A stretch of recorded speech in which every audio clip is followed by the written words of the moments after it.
Hola, yo soy Laura y te doy la bienvenida a mi canal de astrología psicológica. Hoy vamos a hablar sobre el potencial que la carta astral tiene como herramienta de autoconocimiento y en concreto vamos a estudiar la estructura de la carta astral y los diferentes niveles de información que existen en una carta, información que nos puede ayudar a conocernos mejor, profundizar y tomar conciencia de nuestras motivaciones más profundas y también alinearnos un poquito más con nuestro camino evolutivo, con nuestros dones y talentos. Te invito a acompañarme durante este episodio y espero que lo disfrutes mucho. Como ya sabrás, los seres humanos vivimos simultáneamente en diferentes planos de la realidad: el plano físico, el plano energético, el plano mental emocional, el plano espiritual, etc. Somos conciencia y energía a la vez, y la carta astral es un mandala dinámico que evoluciona con nosotros a lo largo de la vida, simbolizando este baile constante entre conciencia y energía. La astrología es justamente un lenguaje de la conciencia que nos explica de forma muy detallada y a nivel simbólico cómo está estructurado el cosmos o la manifestación. La carta astral tiene también una dimensión más estática al ser un mapa cósmico que refleja las energías predominantes en el momento y el lugar exacto de nacimiento de una persona. Estas energías planetarias presentes en la creación influyen principalmente en el campo energético o el cuerpo etérico del ser humano, generando ciertas predisposiciones a nivel psicológico y físico energético. Por ejemplo, en el Kriya Yoga, una rama del yoga, se nos habla de la correspondencia que existe entre el cielo externo o las energías presentes en el cosmos y el cielo interno o la estructura de nuestro sistema energético humano. De esta forma podemos encontrar una correspondencia entre los planetas astrológicos y los arquetipos que estos planetas simbolizan, y por otro lado los centros de energía o los chakras. Estas combinaciones son únicas para cada persona y nos muestran las predisposiciones y también los puntos fuertes, los dones, los talentos de cada persona. Si miramos una carta a nivel macro, observaremos dos componentes principales. El punto central de la carta simboliza la conciencia en estado puro, o más bien la conciencia antes de manifestarse en formas energéticas, mentales, emocionales o físicas.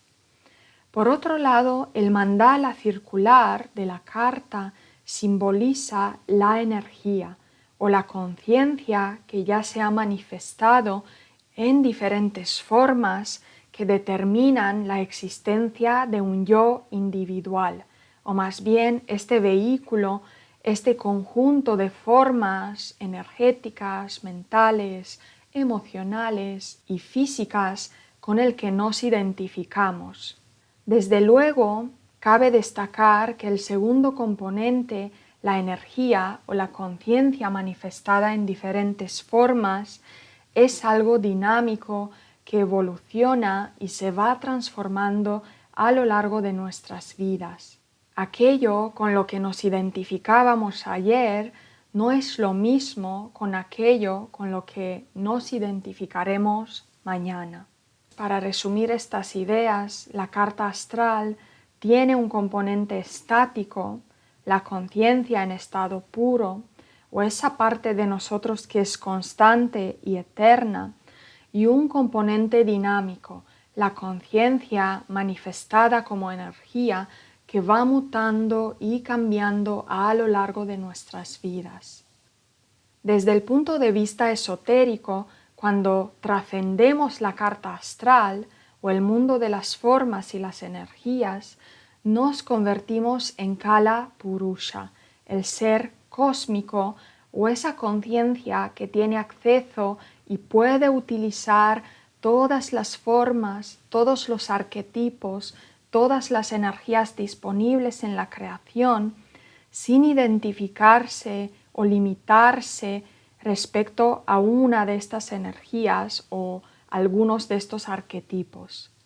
Por ejemplo, Rashi Kriya es una práctica que nos permite cultivar esta ampliación de la conciencia asociada con Kala Purusha, y es una práctica que intenta despertar o activar dentro de nosotros los arquetipos asociados con todos los planetas y también con todos los 12 signos zodiacales.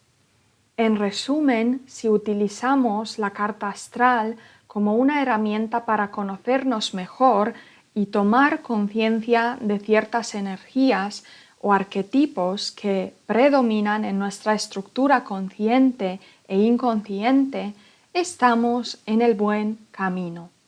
Si utilizamos la astrología de forma determinística o para identificarnos incluso más con ciertas formas, tal vez necesitamos replantearnos este enfoque porque nos puede llegar a limitar demasiado e incluso puede perjudicar nuestro libre albedrío.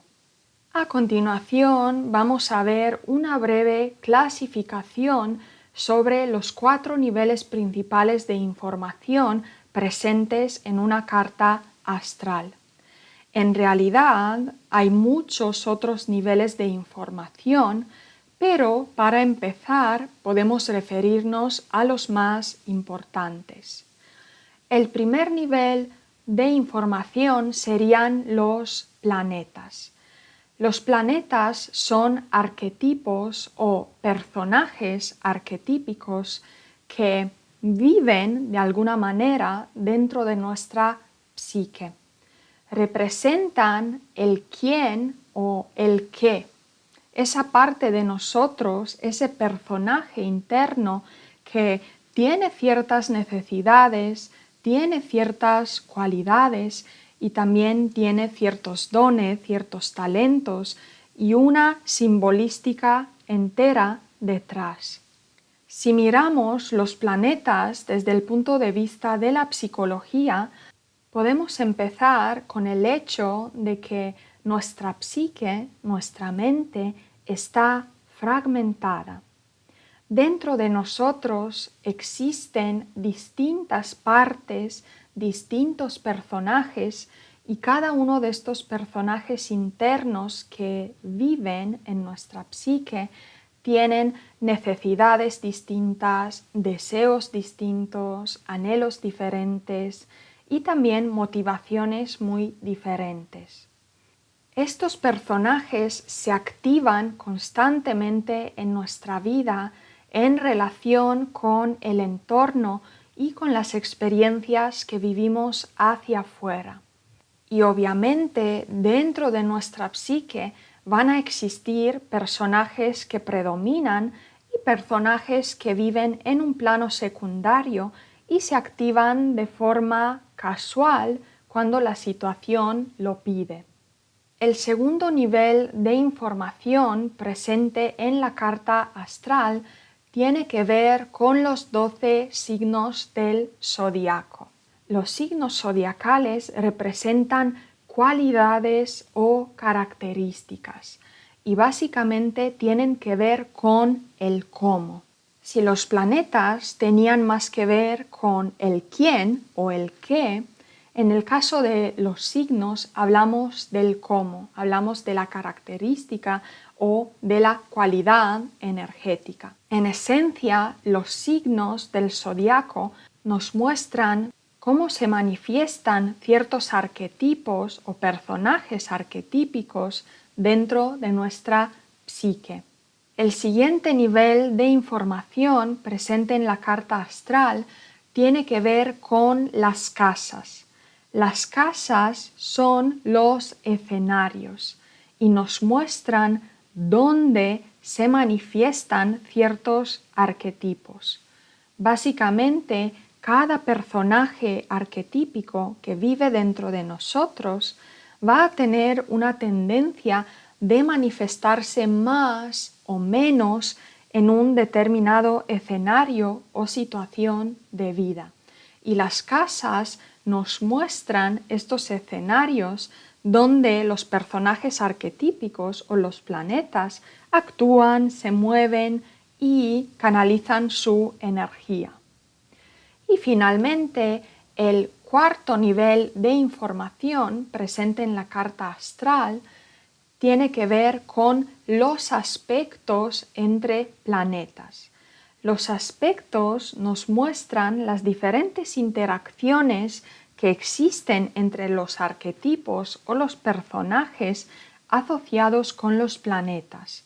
Tal y como lo mencionaba al principio, todas estas partes fragmentadas que viven o habitan dentro de nuestra psique tienen necesidades, anhelos, deseos y motivaciones distintas. Y a través de los aspectos podemos ver cómo es la relación entre estas diferentes partes, si se llevan bien, si no se llevan tan bien, si están en tensión, etc. Básicamente los aspectos caracterizan o describen la relación entre distintas partes de nuestra psique. A continuación vamos a hablar brevemente sobre cada uno de estos 4 componentes y en futuros episodios del podcast vamos a entrar con lujo de detalles en la descripción y las características de estos elementos de la carta astral. Empezamos con los planetas. Tenemos 10 planetas, 10 arquetipos o personajes arquetípicos que se clasifican en 3 grandes categorías. Planetas personales, la Luna, el Sol, Mercurio, Venus y Marte, que básicamente son muy activos en nuestra individualidad, en nuestra forma de ser y representan partes esenciales de nuestra psique.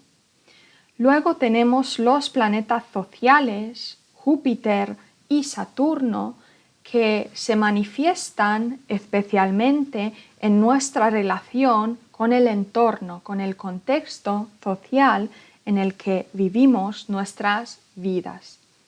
Y finalmente tenemos 3 planetas transpersonales, Urano, Neptuno, Plutón, una serie de planetas más lentos, con ciclos más largos, que describen las cualidades de ciertos ciclos más grandes en nuestras vidas.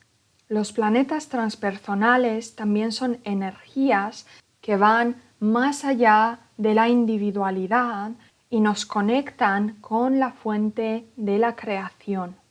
Continuamos con los signos. Tenemos 12 signos zodiacales: Aries, Tauro, Géminis, Cáncer, Leo, Virgo, Libra, Escorpio, Sagitario, Capricornio, Acuario y Piscis. Cada 2 de estos signos forman pares de polaridades opuestas y básicamente también podemos dividir los 12 signos en 6 pares de 2 signos.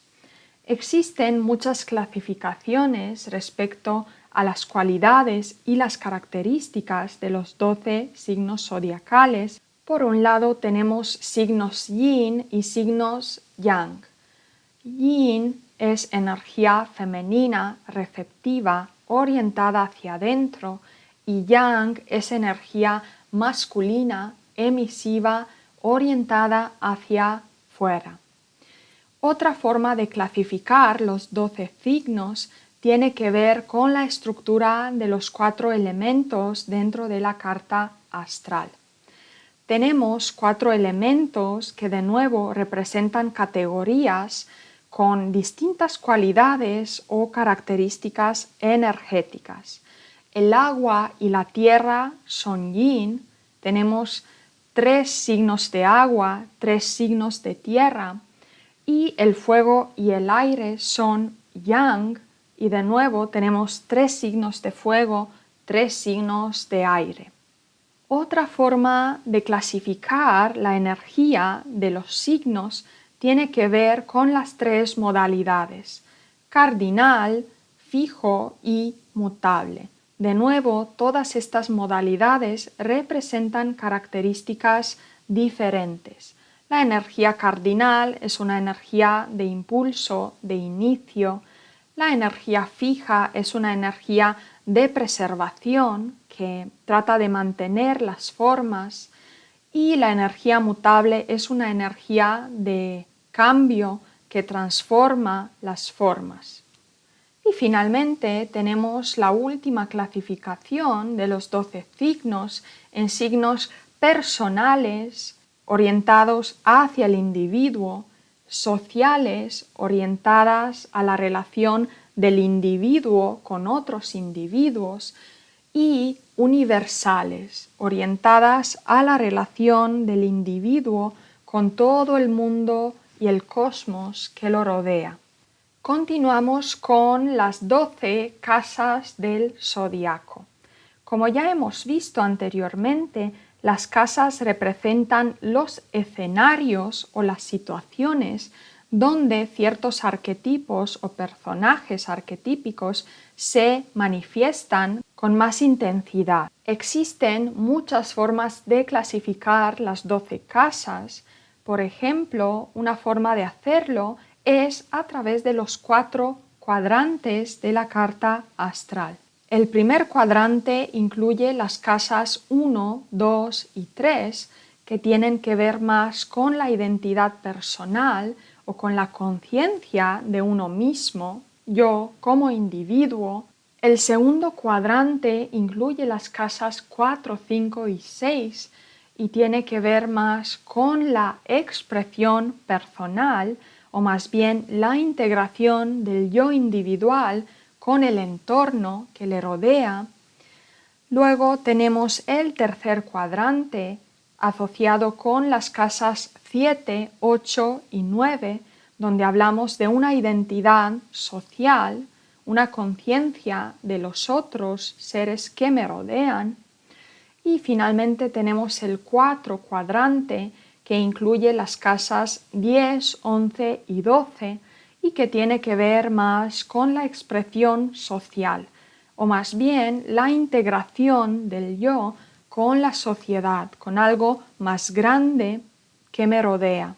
Otra forma de clasificar las casas es la misma que hemos mencionado en la clasificación de los 12 signos zodiacales y tiene que ver con la función personal, que serían las casas 1, 2, 3 y 4, la función social, casas 5, 6, 7, 8, y la función universal o transpersonal, que tiene que ver con las casas 9, 10, 11 y 12. Y finalmente, el cuarto componente de la carta astral son los aspectos o las interacciones que se dan entre ciertos planetas y ciertos personajes arquetípicos. Tenemos muchos aspectos y figuras de aspectos en una carta astral. Estos aspectos se pueden clasificar en aspectos armónicos, que básicamente serían interacciones agradables entre dos partes o dos personajes arquetípicos, y aspectos disarmónicos, que serían aspectos o interacciones de tensión entre dos personajes arquetípicos o dos partes de nuestra psique. Los aspectos principales en una carta astral son la conjunción, la cuadratura, la oposición, el sextil, el trígono y el quincuncio. La cuadratura y la oposición suelen ser aspectos de tensión, mientras que el sextil y el trígono suelen ser aspectos armónicos de fluidez. Por otro lado, la conjunción y el quincuncio pueden tener una cualidad de tensión o una cualidad de fluidez dependiendo de los planetas o los personajes arquetípicos presentes en ese aspecto. Es importante entender que tanto los aspectos armónicos o de fluidez como los aspectos disarmónicos o de tensión son profundamente necesarios y los aspectos de tensión que a priori podríamos clasificar como no deseables son muy importantes en nuestro camino evolutivo porque representan fuerzas evolutivas, fuerzas que nos empujan a superar nuestros propios límites y poder convertirnos en ese ser cósmico, abriendo nuestra percepción, abriendo nuestra conciencia. Espero que este podcast te haya dado una imagen más global sobre los diferentes niveles de información presentes en una carta astral. Te invito a suscribirte en mi canal porque vamos a ir hablando sobre todos estos componentes con más detalles en los próximos episodios del podcast. Te envío un abrazo enorme y te agradezco por acompañarme durante esta clase.